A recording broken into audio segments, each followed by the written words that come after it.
And I want solely to speak about the issue surrounding Palestine Action. We live in a democratic society, and we have to also understand where our rights have come from.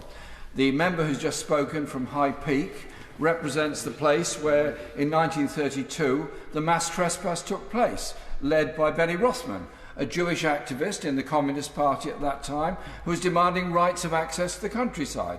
He was roundly condemned by all of the mass media and the government of the day. He was put on trial, he was put in prison, and he was eventually released from prison after mass protests in his support.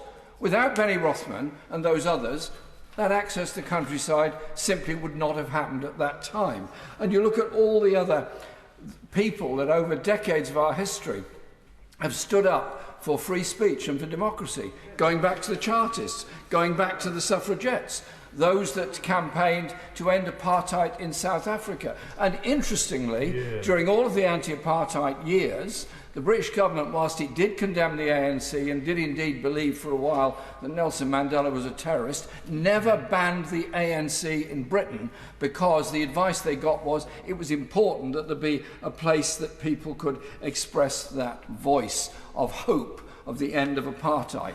The women that went to Greenham Common to protest about the deployment of nuclear weapons there were also never labelled as terrorists. Yes, they were charged under criminal trespass, as indeed many, many others have been, and indeed those that undertake direct action are very well aware of the risks they take.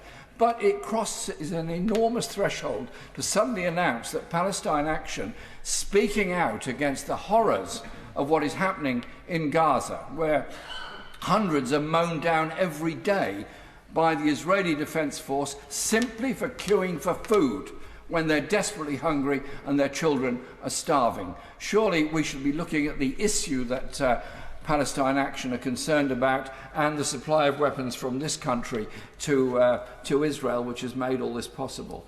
If this order goes through today, it will have a chilling effect on protests. Legal action is being taken. There is a case coming up in the High Court this Friday, a judicial review of this case. Can we have it be clear this will not be put into force until all legal avenues have been exhausted, and there won't be some temporary imposition of this later to be withdrawn if there is successful legal action? I think we need to know that all democratic avenues have been fully explored in this process.